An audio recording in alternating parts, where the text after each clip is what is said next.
우리 옆 사람하고 같이 인사 나누도록 하십시다. 은혜로운 명절 보내십시오.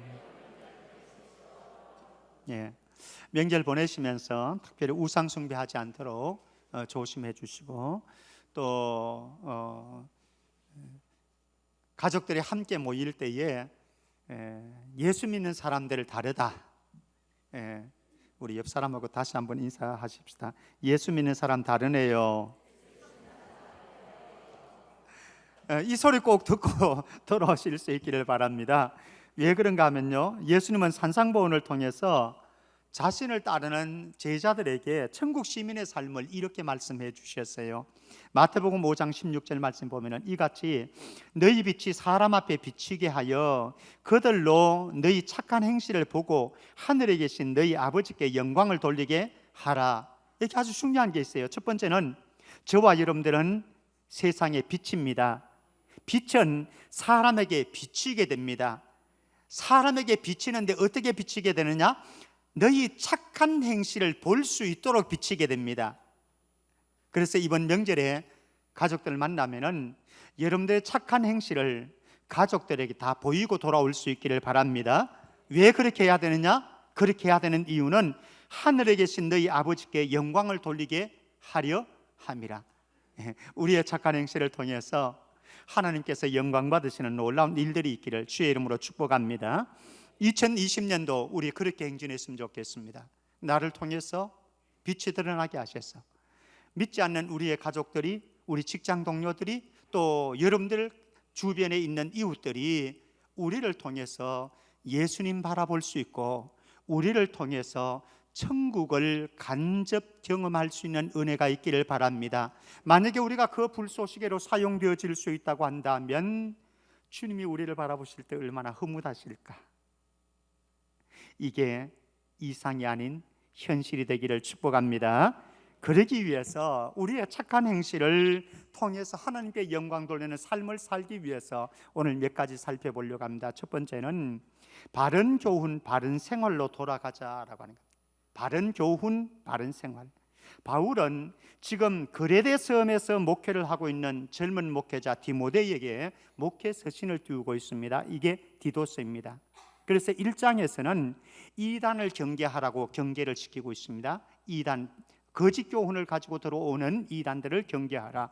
그러면서 2장에 들어와서는 성도들의 양육 지침을 제공하고 있습니다. 이렇게 성도들을 양육해라 라고 하면서 오늘 2장 1절에서는 성도들을 바른 교훈에 합당한 삶을 살도록 양육해라 이렇게 말씀합니다. 성도는 그렇습니다. 첫 번째는 바른 교훈을 받아야 됩니다. 바른 교훈을. 여러분들 아무 교훈이나 받지 않기를 바랍니다. 여러분들 밖에 나가면은요, 저 공단 전철역 있는 쪽에 가게 되어지면은 이단들이 너무 많아요. 대표적인 이단이 신천지 하나님의 교회. 전단지를 얼마나 많이 뿌리는지 몰라요. 혹시 여러분들 마음에 유혹받지 않기를 바라고요. 설문조사한다고, 어떤 설문조사를 한다고 그러면은 설문조사한다고 그러면 무조건 이단이라고 생각하세요. 그러면은 돼요. 그리고 성경 공부하자라고 그러면은 저는 우리 교회 가서 성경 공부할래요. 아무 데서는 안 합니다. 딱 잡아떼시면 됩니다. 바른 교훈을 들어야 됩니다. 바른 교훈. 그런데 바른 교훈을 듣는데 더 중요한 것도 있어요. 무엇인가 하면은 바른 교훈을 들었으면 바른 교훈에 합당한 삶을 살아야 된다라고 하는 거죠. 바른 생활입니다. 바른 생활. 우리 예전에 바른 생활 도덕 교재도 있었습니다만은 바른 생활을 해야 됩니다. 한번 보실래요? 빌립보서 1장 27절 말씀입니다. 제가 한번 읽어 드리겠습니다. 오직 너희는 그리스도의 복음에 합당하게 생활하라. 이는 내가 너희에게 가보나 떠나 있으나 너희가 한 마음으로 서서 한 뜻으로 복음의 신앙을 위하여 협력하는 것과, 그러면서 계속해서 복음에 합당한 삶이, 생활이 무엇인가를 설명하고 있습니다. 오직 너희는 그리스도의 복음에 합당한 생활을 하라. 사랑하는 성도 여러분, 2020년도 저와 여러분들의 삶이 복음에 합당한 삶으로 하나님께 영광 돌리기를 바랍니다.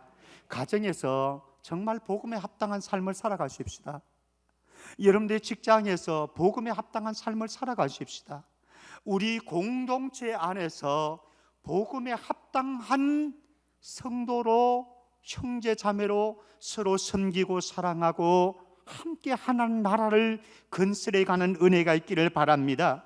이 복음에 합당한 삶을 살아야 되는 이유가 도대체 무엇입니까? 오늘 말씀 속에서 세 가지를 설명하고 있습니다. 한번 보시겠습니까? 5절 말씀. 첫 번째는 하나님의 말씀이 비방받지 않기 위해서라고 말씀합니다. 제가 한번 5절 읽어드리죠. 신중하며 순전하며 집안 일을 하며 선하며 하나하나 우리 다 주의를 기울여야 되는 말씀입니다. 자기 남편에게 복종하게 하라. 이는 왜 그렇게 해야 되는가? 왜 이렇게 살도록 성도들을 양육해야 되는가? 이는 하나님의 말씀이 비방을 받지 않게 하려 함이라. 저와 여러분들을 통해서 하나님의 말씀이 비방받지 않기를 주의 이름으로 축복합니다. 그래서 복음에 합당한 삶을 살아야 됩니다. 또 두 번째로 복음에 합당한 삶을 살아야 되는 이유가 8절에서 이렇게 말씀을 합니다. 8절 말씀 제가 보겠습니다. 책망할 것이 없는 바른 말을 하게 하라. 이는 대적하는 자로 하여금 부끄러워 우리를 악하다 할 것이 없게 하려 함이라. 여기 대적하는 자가 있습니다. 불신자들입니다.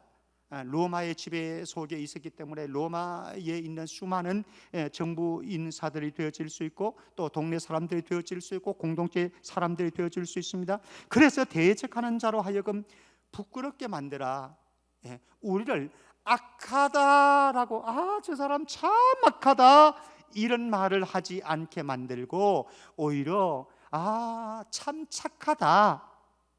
이번 명절에 여러분들 어디에 가시든지 불신 가족들에게 저 누이, 저 동생 참 착하다 이런 말 듣고 올 수 있기를 바랍니다. 혹여나 너무 악해, 너무 악해. 이렇게 되어지면요, 하나님의 말씀이 세 번째로 한번 가보시겠습니까? 세 번째로 10절 말씀 한번 보십시다. 세 번째 10절 말씀 우리 같이 한번 읽어볼까요? 같이 시작. 훔치지 말고 오히려 모든 참된 신실성을 나타내게 하라. 이는 범사에 우리 구주 하나님의 교훈을 빛나게 하려 함이라. 복음은 영광스러운 것입니다. 복음은 아름다운 것입니다. 하나님의 말씀은 늘 복된 것입니다. 그런데 우리가 자칫 잘못하면, 악하게 살면은, 복음에 합당한 삶을 살지 못하면은 하나님의 복음에 금을 냅니다. 하나님의 교훈이 빛나게 만드는 저와 여러분들 되시기를 바랍니다. 2020년도 우리 그렇게 살아가십시다. 내가 어디에 몸을 담고 있든지, 여러분들의 가정에 계시면 가정에 있는 대로, 직장에 가시면 직장에서, 또 동네 주민들과 더불어서 살아갈 때에 참 성천교회에 집사라고 그러더니 참 괜찮은 사람이야. 저런 사람 나 만나본 적이 없어서, 그런데 여기에서 만나보는구나. 그래서 우리를 통해서 교훈의 말씀이 빛나게 만들고 하나님의 영광이 높아지는 은혜가 있기를 주의 이름으로 축원합니다. 많은 교회들이 교회의 큼을, 교인들의 숫자가 많음을 자랑합니다. 헌금이 많음을 자랑합니다. 교회가 부자인 것을 자랑합니다. 화려한 건물을 자랑합니다. 좋습니다.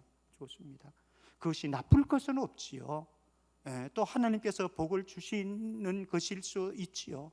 그러나 우리에게 자랑은, 우리에게 소망은 그게 아니라 내가 예수 그리스도를 닮은 하나님의 형상을 이루어가는 예수 그리스도의 참된 제자인 것을 자랑스러워하고 자부심을 가지고, 그리고 주변 사람들에게 보여주는 은혜가 있기를 바랍니다. 한국교회가 회복해야 될 것은 이것이라고 생각합니다. 우리 성천교회가 회복해야 될 것은 이것이라고 생각합니다. 우리의 가정에서, 여러분들의 직장에서 내가 예수 그리스도를 닮아가는 하나님의 형상이 내 안에 보여지는 복음의 사람, 그래서 우리 주변의 사람들이 바라볼 때에 저 형제님, 그 사람들은 형제님 안 그러고 뭐라고 그럽니까? 뭐 김병태 씨 뭐 이렇게 얘기합니까? 나도 교회 가면은 괜찮나요? 나도 교회 가고 싶습니다. 왜? 당신을 보니. 이런 축복이 여러분들의 가정에서, 여러분들의 친지들 가운데, 여러분들의 직장 동료들 가운데, 여러분들의 이웃 가운데 꼭 일어나기를 주의 이름으로 축복합니다. 우린 다시 도전해야 됩니다. 무엇을? 복음에 합당한 삶을 살겠습니다. 복음에 합당한 삶을 통해서 하나님의 영광을 드러내겠습니다. 이 일에 우리 모두가 함께 질주하는 2020년 되기를 주의 이름으로 축복합니다. 두 번째, 바른 교훈, 바른 생활로 돌아갈 뿐만 아니라 우리는 하나님의 은혜로 양육을 받아야 됩니다. 하나님의 은혜로. 성도가 세상 속에서 착한 행실로 신앙의 덕을 끼치게 되어질 때에 불신자들은, 믿지 않는 사람들은 우리를 통해서 복음의 능력을 경험하게 되어질 것입니다. 그들이 어떻게 복음의 능력을 경험하겠습니까? 그들이 어떻게 하나님의 나라를 경험하겠습니까? 저와 여러분들이 복음에 합당한 삶을 살아서 착한 행실을 그들에게 보여줄 때에, 그때에 그들은 우리를 통해서 간접적으로 하나님을 경험하고 복음을 경험하고 하나님의 나라를 맛보게 되어질 것입니다. 그러면은 우리가 세상 속에 살아가면서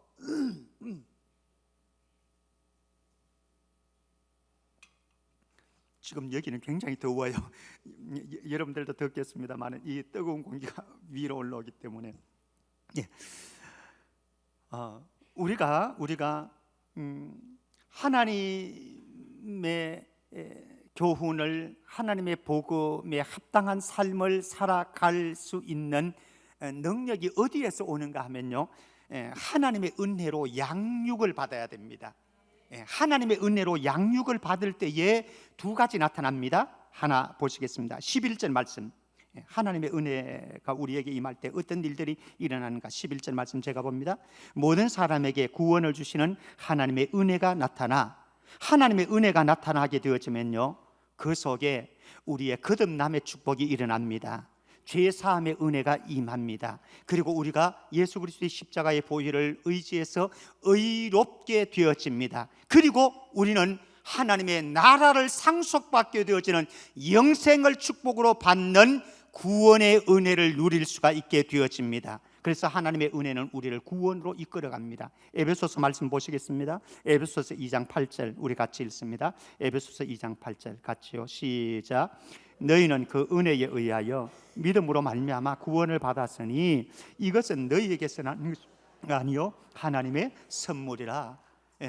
우리가 그 믿음으로 말미암아, 그리스도를 믿음으로 말미암아 우리가 구원을 얻게 되어집니다. 이건 우리가 노력해서 얻는 것이 아닙니다. 우리의 어떤 조건을 통해서 쟁취하는 것이 아닙니다. 그저 나를 위해서 십자가에서 죽으신 예수 그리스도, 그분이 이루어 놓으신 의를 의지하는 저와 여러분들에게 하나님께서는 공짜로 선물로 구원을 주십니다. 하나님의 은혜입니다. 하나님의 은혜. 두 번째, 하나님의 은혜가 임할 때 어떤 일이 일어나는가. 12절 상반절에 보면 이렇게 말씀합니다. 우리를 양육하시되, 하나님의 은혜는요 성도를 양육해 갑니다. 저와 여러분들을 양육하는 것은 사실은 목사가 하기 전에 누가 하시는가 하면은요 성령님이 하시고, 하나님의 은혜가 저와 여러분들을 성장시키고 성숙시켜 나갑니다. 그래서 우리를 예수 그리스도를 닮아가도록 만듭니다. 하나님의 은혜가 임해야 돼요. 하나님의 은혜가. 자, 하나님의 은혜가 임할 때에 우리를 어떻게 양육해 가시는지 보십시오. 네 가지를 말씀합니다. 첫 번째는 12절 말씀 계속해서 주시해 봅니다. 우리 12절 띄워 주시죠. 우리를 양육하시되, 첫 번째, 경건하지 않은 것과 이 세상 정욕을 다 버리도록 만듭니다. 여러분들 안에 이런 일이 일어나기를 바랍니다. 경건하지 않은 것, 이 세상 정욕 다 버리는 축복이 있기를 바랍니다. 여러분들 우상 숭배 하셨지요? 아직까지 혹시 교회는 나오지만 예배는 드리지만 아직까지 우상 숭배하는 자들이 있다고 한다면은 이번 명절에는 과감하게 한번 청산해 보시죠. 오늘 성경은 말씀합니다. 우리를 양육하시되 경건하지 않은 것을 버리라. 경건하지 않은 것을 버리라. 저는 제가 어렸을 때에 저희 어머님이 무당을 불러가지고 굿하는 것을 많이 보았습니다. 부닥거리 할 때에 음식상 차려놓고 돈 또 찔러 넣어주면서 쌀 넣고는 거기에다가 깃대 하나 세우고는 이렇게 잡고 이렇게 막 하더라고요. 신이 오더라고요.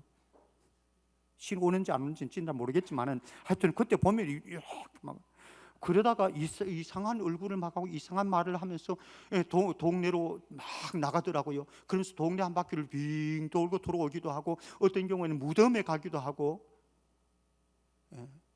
근데 예수님 믿으니까 그거 다 하루아침에 청산하더라고요. 경건하지 않은 것들을 청산해야 됩니다. 아직까지 여러분들 안에 나는 예수 믿는데 경건하지 않는 것을 붙잡혀서 끌려다니는 사람이 있다고 한다면 한번 결단해 보시죠. 하나님의 은혜가 그리로 이끌어 가거든요.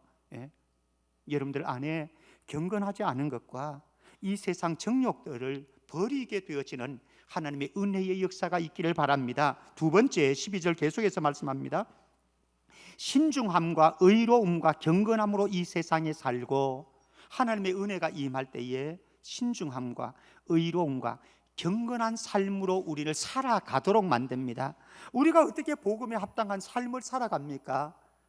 나는 감당할 수 없는데 하나님의 은혜가 임하면 가능한 줄 믿습니다. 내 힘으로, 내 능력으로, 내 실력으로 살아내는 삶이 아니라 내 삶의 인격의 열매가 맺혀지는 것은 성령님께서 우리 안에서, 예수 그리스도께서 우리 안에서 하나님의 은혜로 이끌어 가기 때문에 그렇게 되는 줄 믿습니다. 세 번째 13절 말씀 봅니다. 13절 같이 한번 읽어보죠. 시작. 복스러운 소망과 우리의 크신 하나님 구주 예수 그리스도의 영광이 나타나심을 기다리게 하셨으니. 두 가지를 말씀합니다. 세 번째인 거죠. 복스러운 소망을 끝까지 소유하게 합니다. 여러분들 안에 복음으로 인한, 예수 그리스도로 임한 복스러운 소망이 있습니까? 우리 안에 예수 그리스도로 임한, 복음으로 인한 소망이 생겨지지 않았다고 한다면요, 예수쟁이 아닙니다. 우리 안에 그런 소망이 불일 듯 일어나야 됩니다. 하나님의 은혜가 임하면은 우리 안에 복스러운 소망들이 일어납니다. 이번에 명절에 만나면은 여러분들 집안 식구들하고 형제 자매들하고 부모님하고 무슨 얘기 나누겠습니까? 복스러운 소망의 소식들 나눌 수 있기를 바랍니다. 그들이 복스러운 소망을 알아야 되죠. 저와 여러분들을 통해서. 그리고 그 다음에 13절 계속해서 말씀을 합니다. 우리의 크신 하나님 구주 예수 그리스도의 영광이 나타나심을 기다리게 하셨으니, 여기 그리스도의 영광이 나타나심이라고 하는 건 재림 아니겠습니까? 예수 그리스도의 재림을 기다립니다. 여러분들 2020년도에 무엇을 기다립니까? 하나님께서 사업에 대박 터지도록 기다리십니까? 우리의 자녀들에게 좋은 일들 일어나기를 기다리십니까? 그렇게 되어지기를 바랍니다. 그러나 그것보다 예수 그리스도의 임하심을 기다릴 수 있기를 바랍니다. 예수 그리스도의 재림을 기다리고 또 한편으로는 예수 그리스도께서 내 안에 충만함을 기다릴 수 있기를 바랍니다. 그럼 이게 우리의 삶을 새롭게 만들어가는 거지요. 우리를 구속하신 하나님의 은혜로 양육받을 때에, 하나님의 은혜로 양육받을 때에 복음에 합당한 삶을 살 수 있게 되어집니다. 우리가 하나님의 은혜로 양육받을 때에 인격적이고 윤리적인 성령의 열매를 맺어갈 수 있습니다. 하나님의 은혜로 양육을 받게 되어지면은 거룩한 삶 가운데로, 바른 생활 가운데로 나아갈 수 있게 되어집니다. 하나님의 은혜로 양육받을 때에만 우리의 삶에서 날마다 새로운 변화들을 경험하게 되어질 것입니다. 이것 통해 가지고 하나님께 영광 돌리는 거예요. 복음이 빛나게 하는 거예요. 2020년도 이런 복음을 빛나게 하고 하나님께 영광을 돌리는 삶을 살기 위해서 우리 모두가 하나님의 은혜의 양육 앞으로 한 걸음씩 한 걸음씩 나아가는 축복이 있기를 주의 이름으로 축원합니다. 세 번째, 선한 일을 향한 열망을 가지는 것입니다. 14절 말씀 한번 보십시다. 14절 같이 읽습니다. 시작.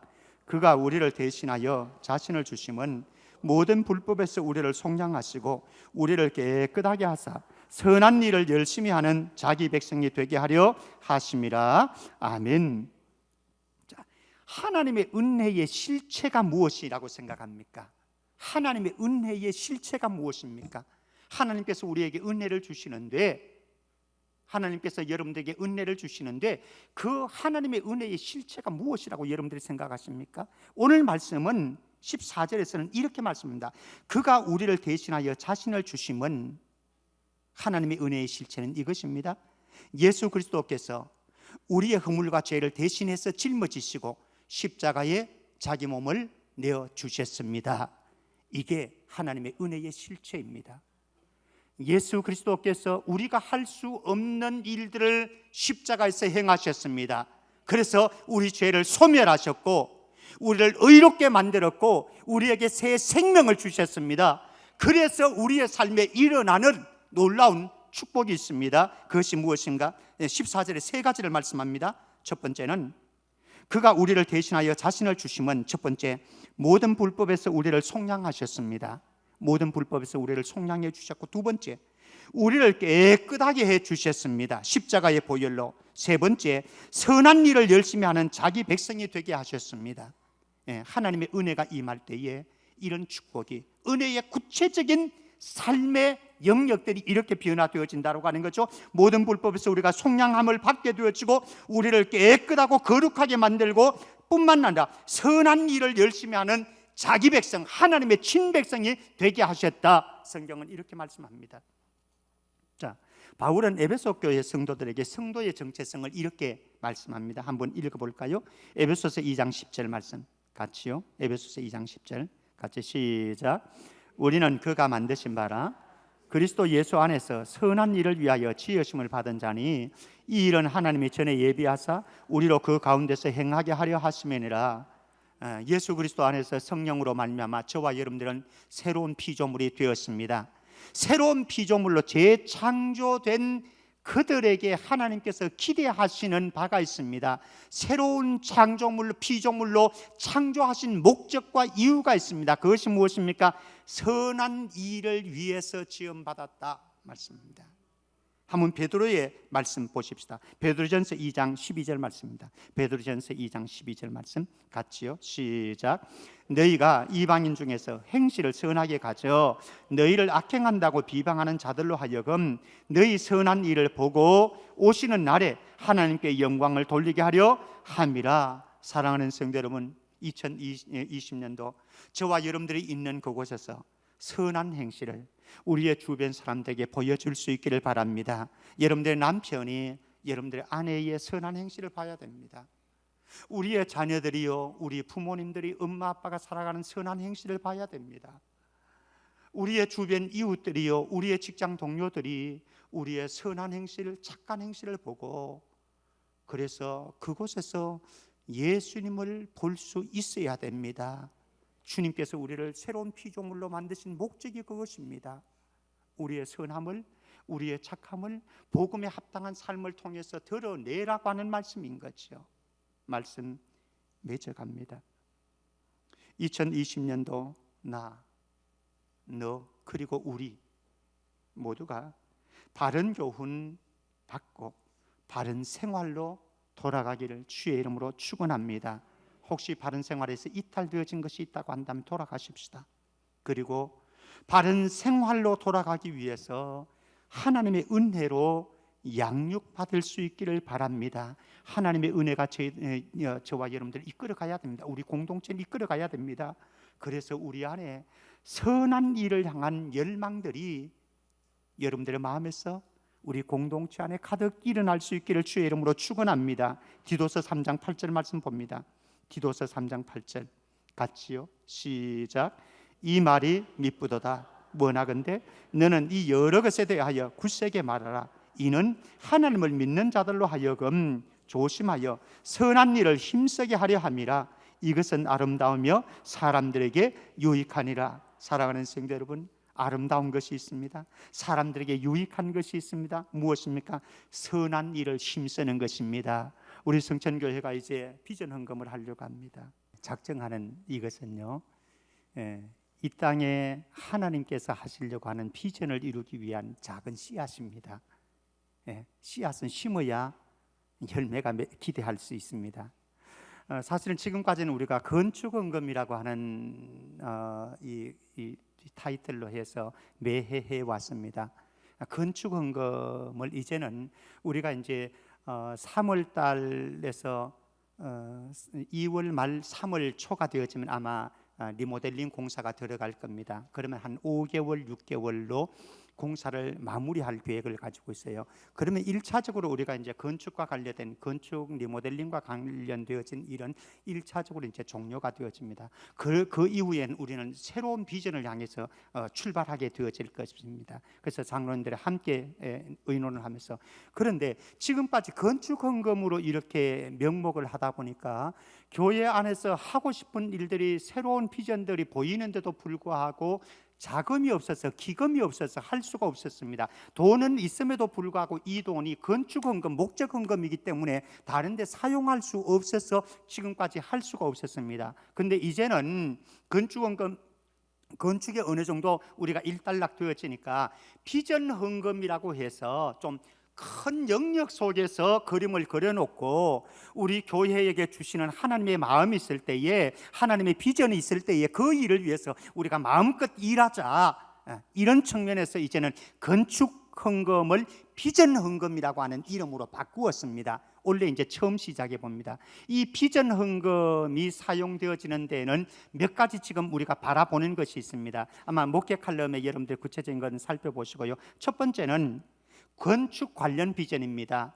기본적인 비전은 이제 건축은 끝났을지라도요, 앞으로 우리 교회 안에 급하게 필요한 것이 있는데 주차장 매입입니다. 주차장이 없어서 왔다가 그냥 돌아가는 경우들도 많았고요, 젊은 층들 가운데는 주차장 차 댈 곳이 없어가지고 몇 번 돌다가 그냥 교회까지 옮긴 경우들도 실질적으로 있습니다. 그래서 앞으로 이제 주차장 관련한 이런 건축과, 그리고 뿐만 아니라 15년, 20년쯤 되면 또 건물이 노후가 되어집니다. 그러면 그때에 또 다시 기금이 필요하거든요. 그때를 바라보면서 이제 건축과 관련된 비전을 이루기 위해서 첫 번째 목적을 세우고요. 두 번째 목적은 부교역자 개척 지원을 이제는 해주려고 합니다.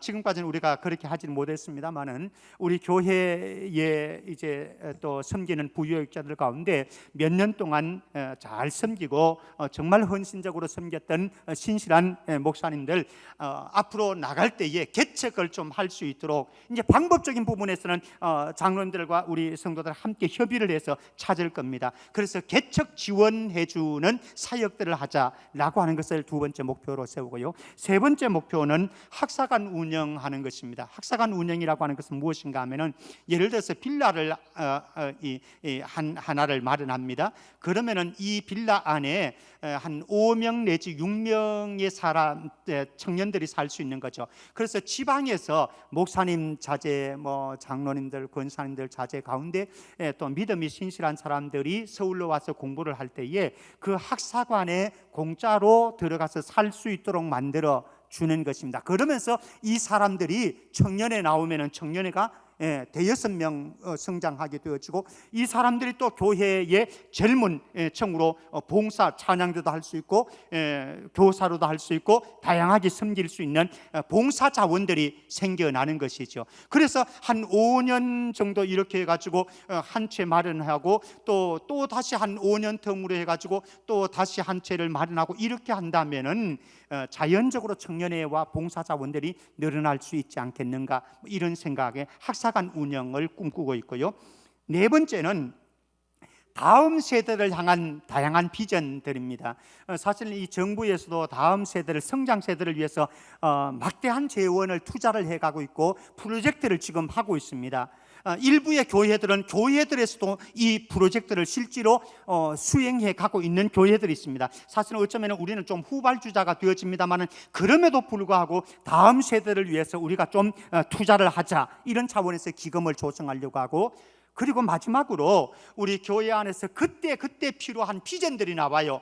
이렇게 사역을 하다 보면은 그때 필요한 비전들을 하나님께서 우리에게 주실 때에 돈이 있어야 하죠. 돈이 없으면 못 하는 거예요. 비전은 뜻은 있는데 좋은 일이라고 생각을 하는데 돈이 없으면 할 수가 없는 거거든요. 그래서 우리 비전 헌금으로 모아두었다가 그 기금을 가지고 하나님께서 우리 공동체에 주시는 마음들을 가지고 마음껏 사용하자, 이런 취지에서 이번에 비전 헌금을 작정하게 되었습니다. 이제 우리는 씨앗을 심습니다. 이 씨앗은요, 우리의 비전을 성취해가는 일이지만은 하늘의 상급으로 연결되어지리라고 저는 그렇게 믿고 싶습니다. 하나님께서 하시려고 하는 뜻을 이루기 위해서 하나님께서 우리에게 주신 비전을 향해서 우리 모든 성도들이 십시일반입니다. 십시일반. 크고 적고, 이거는 두 번째 차원입니다. 우리 모두가 함께 동참해서 하나님의 뜻을 이루어가는데 아름답게 쓰임받는 씨앗을 심을 수 있는 우리 모두가 되기를 주의 이름으로 축복합니다. 제가 한번 기도하겠습니다. 하나님 아버지, 작은 씨앗 심으려고 합니다. 착한 일을, 선한 일들에 이 땅에서만 심는 것이 아니라 하늘 나라에 투자하는 귀한 사역에 우리 모두가 함께 동참할 수 있도록 축복해 주옵소서. 거룩하신 예수 그리스도 이름으로 기도합나이다. 아멘.